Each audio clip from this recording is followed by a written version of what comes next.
नमस्कार, मैं हूं रीमा शर्मा। स्वागत है आपका मर्डर हिंट 24 न्यूज पर। आप देख रहे हैं 8 बजे की देश दुनिया की खबरें विस्तार से। गांधी को पनौती और जेब कतरे वाले बयान पर चुनाव आयोग ने भेजा नोटिस, तो मल्लिकार्जुन खड़गे ने कही ये बात। कांग्रेस अध्यक्ष मल्लिकार्जुन खड़गे ने गुरुवार को पार्टी नेता राहुल गांधी को चुनाव आयोग से नोटिस मिलने पर कहा कि हम तैयार हैं। इस दौरान उन्होंने बीजेपी पर भी हमला किया। मल्लिकार्जुन खड़गे ने कहा कि राहुल गांधी को मिले नोटिस का हम सामना करेंगे, नोटिस को देखेंगे। उन्होंने आगे कहा कि बीजेपी तुष्टीकरण कर रही है। दरअसल कांग्रेस के पूर्व अध्यक्ष राहुल गांधी को निर्वाचन आयोग ने प्रधानमंत्री नरेंद्र मोदी के खिलाफ पनौती मोदी और जेब कतरे वाली टिप्पणी को लेकर कारण बताओ नोटिस जारी किया है।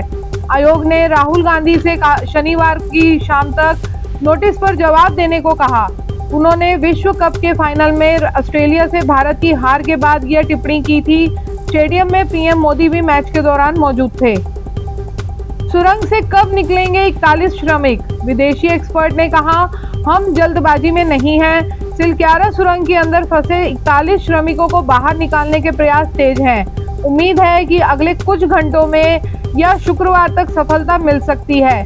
इसी बीच उत्तरकाशी सुरंग रेस्क्यू ऑपरेशन पर अंतर्राष्ट्रीय सुरंग एक्सपर्ट आर्नोल्ड डिक्स ने कहा कि बचाव अभियान जोरों पर है। हमें कई बचाव अभियान मिले हैं।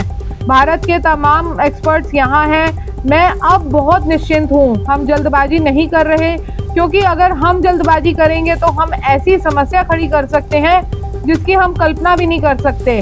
हम जल्द 41 स्वस्थ पुरुषों को देखेंगे और किसी को चोट नहीं पहुंचेगी। डिक्स ने कहा कि हम 41 मजदूरों की वापसी के लिए रास्ते तक पहुंचने के लिए केवल कुछ मीटर की दूरी पर हैं, लेकिन सभी लोग सुरक्षित हैं। अगर मशीन खराब हो गई है, इसे ठीक की जा रही है और इसे कल को वापस आ जाना चाहिए। ड्रिलिंग मशीन 3 बार खराब हो चुकी है। राजस्थान में पिता पुत्र पर चाकू से किए 20 वार, बेटे की मौत, हिंदू संगठनों का विरोध शुरू। राजस्थान में चुनाव से ठीक 2 दिन पहले 17 साल की एक लड़की की हत्या के बाद से जिले में तनाव का माहौल है। भीलवाड़ा शहर में देर रात हुई इस हत्या के बाद अब हिंदू संगठन जुटना शुरू हो गए और राजनेताओं के खिलाफ नारेबाजी भी की जा रही है। हालात देखते हुए पुलिस अलर्ट हो गई और मोर्चा संभाल लिया। आईपीएस स्तर के अधिकारी पीड़ित परिवार और संगठनों के पदाधिकारियों से बात कर रहे हालात को काबू करने की कोशिश में जुट गए हैं। प्रताप नगर इलाके स्थित एक कॉलोनी में रहने वाले चंद्र प्रकाश के बेटे की हत्या कर दी गई। चंद्र प्रकाश का 17 साल का बेटा जयंत देर रात तक घर नहीं लौटा था। परिवार को लगा कि वह कुछ देर में लौट आएगा। काफी देर के बाद घर में सूचना पहुंची कि कुछ लोगों ने जयंत को घेर रखा है। उसके पिता तुरंत मौके पर पहुंचे और बेटे को बचाने की कोशिश की, तो 3 हमलावरों ने पिता और पुत्र चाकू से गोद डाला। हमलावरों ने उन पर 20 से ज्यादा वार किए। देर रात चाकूबाजी के दौरान जयंत की मौत हो गई। मास्क से भरा टाटा मैजिक रोकने पर हंगामा, पथराव, हिंदू संगठन के 2 कार्यकर्ता घायल। देहरादून रोड पर मास्क से भरा टाटा मैजिक पकड़ने को लेकर हंगामा हो गया। हिंदू संगठनों के कार्यकर्ताओं ने गाड़ी रोक ली। इसके बाद चालक के पक्ष में कई लोग एकत्र हो गए। आरोप है कि चालक और उसके पक्ष में आए लोगों ने हिंदू संगठनों के कार्यकर्ताओं पर धारदार हथियार से हमला कर दिया, जिसमें 2 कार्यकर्ता घायल हुए। पता लगते ही कई थानों की पुलिस मौके पर पहुंच गई। हिंदू संगठन के कार्यकर्ताओं ने पथराव करने का भी आरोप लगाया। आरोप है कि वाहन में गोमांस था। पुलिस ने मांस से भरे वाहन को पकड़ लिया। घटना गुरुवार की रात 9:30 बजे हुई। हिंदू योद्धा परिवार के संस्थापक विश सिंह काम्बोज ने बताया कि आयुष मोघा, आर्यन और आदित्य उनके संगठन के कार्यकर्ता हैं। ये तीनों देहरादून चौक पर खड़े थे, तभी एक टाटा मैजिक देहरादून रोड की तरफ से घंटाघर की ओर जा रही थी, जिसमें मांस भरा होने का शक हुआ। दिल्ली वासियों को प्रदूषण से अभी राहत नहीं। कई इलाकों का AQI आज भी गंभीर श्रेणी में। दिल्ली में वायु गुणवत्ता सूचांक कई इलाकों में अब भी गंभीर स्थिति में है। CPCB के अनुसार आज आनंद विहार का AQI 411, अलीपुर का 432, वजीरपुर का 443 और RK पुरम का AQI 422 रिकॉर्ड किया गया। IITM के मुताबिक बृहस्पतिवार को हवा दक्षिण पूर्व दिशा की ओर से चली। इस दौरान हवा की गति 6 से 8 किलोमीटर प्रति घंटे रही। शुक्रवार को हवा उत्तर पूर्व से पूर्व चलने का अनुमान है। इस दौरान हवा की गति 4 किलोमीटर प्रति घंटे रहने के आसार हैं। वहीं सुबह के समय धुंध व कोहरा छाने की आशंका है। ऐसे में हवा बेहद खराब श्रेणी में बनी रहेगी। बाकी की खबरें ब्रेक के बाद। नमस्कार, मैं डॉक्टर आद्रिता नाग, ओरल मेडिसिन रेडियोलॉजिस्ट स्पेशलिस्ट। मैं क्लोक डेंटल की जोनल हेड हूँ। क्लोक डेंटल एशिया का लार्जेस्ट डेंटल चेन है और बहुत जल्दी हम 1000 क्लिनिक से ज़्यादा खोलने वाले हैं। मेरा विशेष जो है वो ओरल कैंसर के ऊपर है। आप सभी ने देखा गया है, कई बार आप लोगों को डर है, प्रश्न रहते हैं, जिज्ञासा रहती है ओरल कैंसर के बारे में। तो आप में से किसी को भी कोई प्रश्न रहेगा, हर सोमवार 1 बजे से मुझे कांटेक्ट कर सकते हैं अपने किसी भी प्रश्न के साथ। मैं मरुधर 24 न्यूज चैनल में अवेलेबल रहूंगी। Thank you. विश्वास जिंदगी में बहुत बड़ा शब्द है, खास करके जब बात होती है जान या हेल्थ की। और जब हेल्थ की बात होती है ना, then I don't take chances. मैं अपने सारे टेस्ट करवाती हूँ ट्रस्टेड लैब से ही, और मेरा पूरा भरोसा है SODL पर, services of diagnostic and laboratory में। दिल्ली की सड़कों पर फिर दिखेगी ओला उबर। LG ने बाइक टैक्सी चलाने को दी मंजूरी, पर इन शर्तों का पालन जरूरी।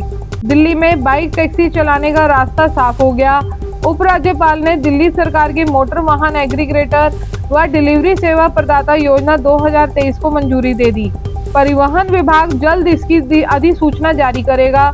मुख्यमंत्री अरविंद केजरीवाल ने बीते माह 18 अक्टूबर को एग्रीगेटर योजना को मंजूरी देकर LG के पास भेजा था। LG ने इसे हरी झंडी दे दी है। अधिसूचना जारी होने के 90 दिनों के अंदर ही ओला, उबर, जोमेटो, स्विगी जैसी ऐप आधारित टैक्सी व डिलीवरी सेवा प्रदाता कंपनियों को लाइसेंस लेना अनिवार्य होगा। जिनके बेड़े में 25 या अधिक मोटर वाहन, 2, 3 और 4 पहिया बसों को छोड़कर शामिल होंगे, उन्हें लाइसेंस लेना होगा। इस सीजन में पहली बार 10 डिग्री से नीचे आया दिल्ली का पारा। बारिश की संभावना। IMD update. दिल्ली में गुरुवार की सुबह इस सीजन में अब तक सबसे ज्यादा ठंडी रही। पहली बार दिल्ली का न्यूनतम पारा 10 डिग्री सेल्सियस से नीचे रहा, जो सामान्य से 2 डिग्री कम है। मौसम विभाग का अनुमान है कि शुक्रवार को हल्के से मध्यम कोहरा देखने को मिल सकता है। दिल्ली के ज्यादातर हिस्सों में गुरुवार सुबह हल्का कोहरा देखने को मिला। सुबह के समय सफदरजंग मौसम केंद्र में दृश्यता का स्तर 600 मीटर तक रिकॉर्ड किया गया। यहाँ न्यूनतम तापमान 9.2 डिग्री सेल्सियस रहा, जबकि अधिकतम तापमान 26.7 डिग्री रहा, जो इस समय का सामान्य तापमान है। आर्द्रता का स्तर 100 से 51% तक रहा। मौसम विभाग के अनुसार आने वाले कुछ दिनों में दिल्ली में बारिश के आसार हैं। ऐसे में अगर बारिश होती है तो तापमान में और गिरावट की जाएगी। बाहरी दिल्ली में मुठभेड़ के बाद बवाना बबिहा गैंग के 3 शार्प शूटर गिरफ्तार, बाइक और हथियार बरामद। दिल्ली पुलिस की स्पेशल सेल ने मुठभेड़ के बाद नीरज बवाना, दविंदर, बबिहा, हिमांशु और भाऊ गैंग के 3 शार्प शूटर को गिरफ्तार किया। उत्तर भारत के मोस्ट वांटेड इन शूटरों राहुल उर्फ हुली, अमन पुत्र राजकुमार और जसबीर उर्फ जस्सा पर दिल्ली पुलिस ने 3 लाख व हरियाणा पुलिस ने 55,000 रुपए का इनाम रखा हुआ है। 2 के पैर में गोली लगी है। दोनों को अस्पताल में भर्ती कराया गया।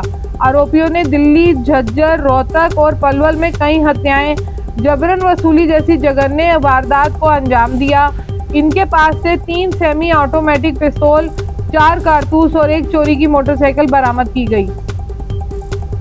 गुरु नानक देव की जयंती पर सिख तीर्थ यात्रियों के लिए पाकिस्तान ने जारी किया 3000 वीजा। गुरु नानक देव की जयंती पर भारत के सिख तीर्थ यात्रियों के लिए पाकिस्तान ने 3000 वीजा जारी किए।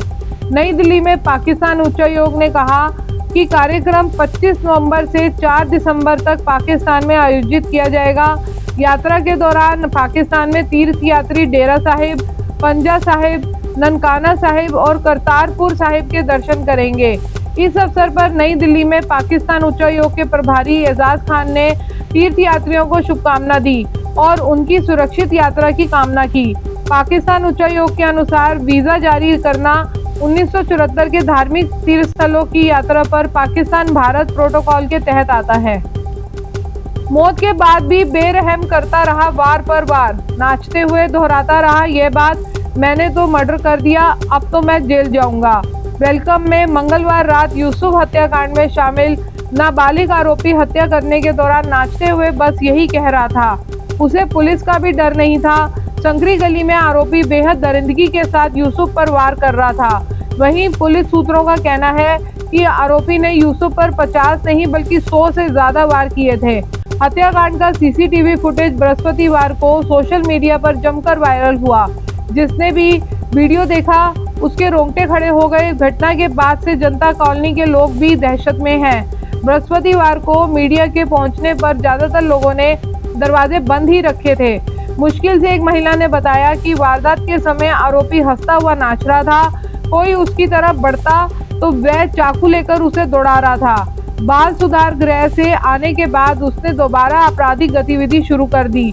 इसके बाद लूटपाट के मामले में आरोपी को फिर से बाल सुधार गृह भेजा गया। पिछले माह ही वह बाहर आया था। फिलहाल नाबालिग आरोपी के खिलाफ झपटमारी के 2, लूटपाट का 1 और हत्या का 1 मामला दर्ज है। यूसुफ की हत्या के बाद अब इसके खिलाफ 5 मामले दर्ज हो गए। सूत्रों का दावा है कि कितने ही ऐसे अपराध हैं जो पुलिस ने रिपोर्ट नहीं हुए। आरोपी इलाके में बहुत दबंग किस्म का है। जिले के वरिष्ठ पुलिस अधिकारी ने बताया कि नाबालिग के पुराने आपराधिक रिकॉर्ड को देखते हुए जेजे बोर्ड में आवेदन डालकर अनुमति लेने का प्रयास किया जा रहा है कि उसके खिलाफ बालिग की तरह सेशन कोर्ट में मुकदमा दर्ज किया जाए। इसी के साथ हमें दीजिए इजाजत। नमस्कार। आप देश दुनिया की ताज़ा खबरें देखने के लिए हमारी वेबसाइट www.murderhind.com को भी लॉगिन कर सकते हैं। आप हमें फेसबुक और इंस्टाग्राम पर भी फॉलो कर सकते हैं। धन्यवाद।